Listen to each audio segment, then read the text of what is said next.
Yeah, send it to me. Send it to me. I already hit the record button. Listen. Listen. This is not a drill. Is this on? This is not a drill. This is not a drill. Ladies and gentlemen, we just finished watching Wrestlemania Night 1. I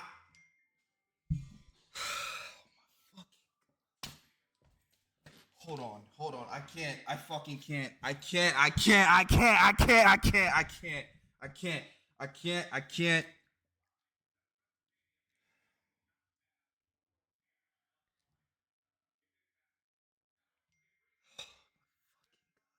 This slimy motherfucker, Seth Rollins, did it again. He fucking did it again. Once again, he found a plan. The fucking architect, he did it again. Once. Oh my god, I fucking can't. So, night 1 is done. I'm gonna go briefly with how I felt with every match, and then we're gonna get straight to the main event. The main event is the cream of the crop of this video. I'm not gonna waste no time. The last video was too long. We're gonna make this real brief because I have some fucking shit to say.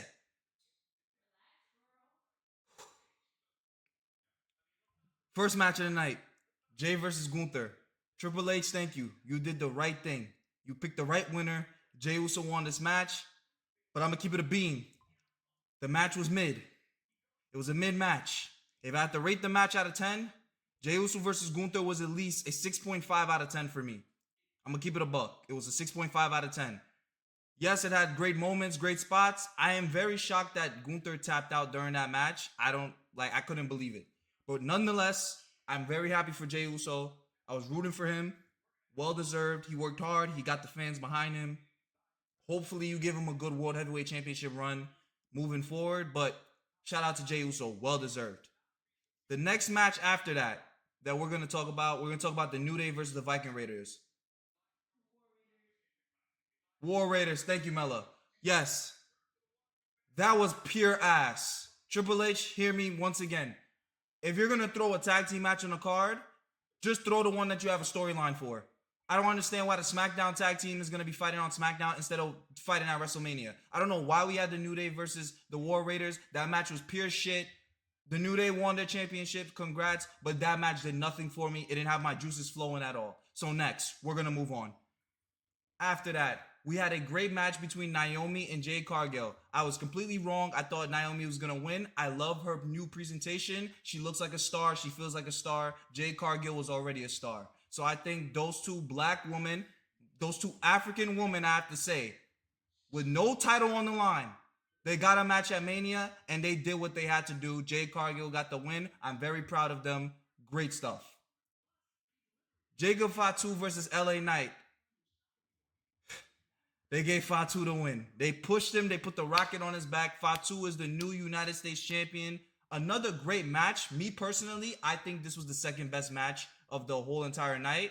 Honestly, I think those two put on a hell of a show. Jacob Fatu, I wouldn't be surprised if he wins the world title within a year or two. Honestly, that man is a freaking star. Just put the rocket on his back and let's shoot him to the moon, man. United States champion. Let's motherfucking go.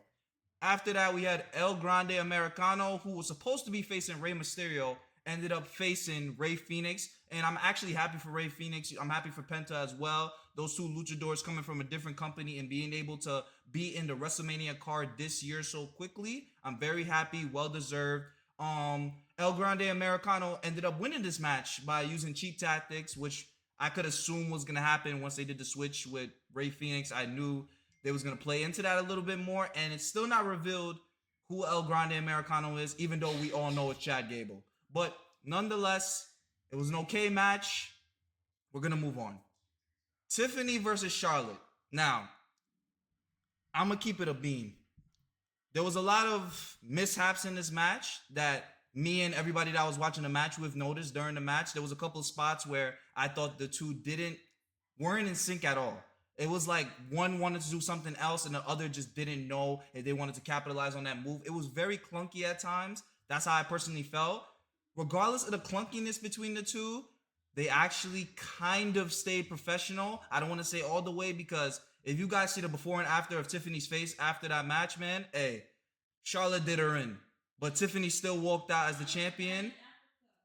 Yeah, Charlotte need to be on whatever new baddies they got coming on. Throw Charlotte in there because the shit that she did to Tiffany during that match, that shit was disgusting. But nonetheless, Tiffany walked out as champion. I think that was the right move. You gotta push the young star. Charlotte kind of gave her a little nod at the end of the match, but I still feel like there's still bad tension in that match. So we'll find out a little bit more moving forward what's going on between the two. But shout out for Tiffany to winning the match. Now we get to what the whole video is about, the motherfucking main event. Listen. I was very emotional for this main event when CM Punk came out. Y'all don't understand that I've wanted this man to main event a WrestleMania ever since I was a kid. He didn't get the opportunity to. He was always slated. He was always put on the back burner, but he finally got it. And boy, that entrance, the ambiance, everybody's entrance was amazing. But CM Punk's, I teared up. I'm not even gonna lie to you, I teared up because that shit meant a lot to me. Seeing him finally getting his chance, it was glorious. It was amazing. The triple threat match between Seth Rollins, CM Punk, and Roman Reigns was a 5-star triple threat. I enjoyed every moment of it, every spot of it. Everything that match provided was fucking amazing. It was a really good match. All three was very professional. They did exactly what they needed to do in that match. And I send all my flowers to all three of that men for everything that they did. Let's get to the fucking finish. This whole fucking week, I have been battling with the fact that I didn't think they would pull the trigger on putting Seth Rollins with Paul Heyman. I thought it was either too obvious. I thought that no, if they want to progress the storyline, they'll just keep Paul with either CM Punk or Roman. Either one of the two. I don't think Seth Rollins is going to be in this. Seth was my second choice of winning this match, but I didn't even think they was going to do it the way that they did with the fucking turn at the end. Seth Rollins fucking did it again.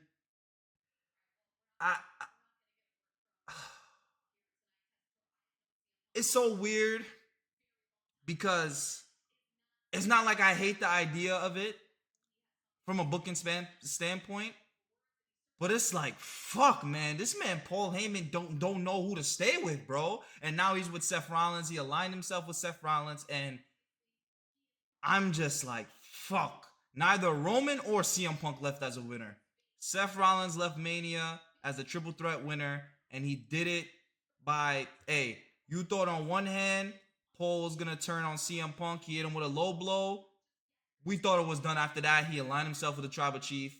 Once Roman turned to strike Seth with a chair, which would have probably ended years of storytelling between the Shield and Roman and Seth, Paul ended up delivering the final low blow to Roman, giving Seth the opportunity to win the match and aligning himself with Seth. Now, where do I think we go from here? I genuinely feel if this doesn't tell y'all that in night 2, Seth is not going to align himself with The Rock and John Cena, I don't know what it is, bro. I feel like that is exactly what's going to happen. Seth is going to come out and I think he's going to cost Cody that match. I think he's going to align himself with the final boss in John Cena. And shit, throw Drew McIntyre in there if you want. Throw Logan Paul in there if you want. Hey, we might get the corporation. Hey, my prediction might come true. But nonetheless, night 1 was a pretty good night of Mania. We'll see what night 2 provides. But holy fucking shit, man. That was just cinema. Fucking cinema, man. But that's enough for the video, man. I kept it brief and short. I had to come on here because, wow. But it's your boy Joe. I will be making a video after night 2, and we will be discussing the entirety of WrestleMania and what I think will happen moving forward for Mania and moving forward with the WWE. But it's your boy Joe, and I'm out. Fuck Seth Rollins!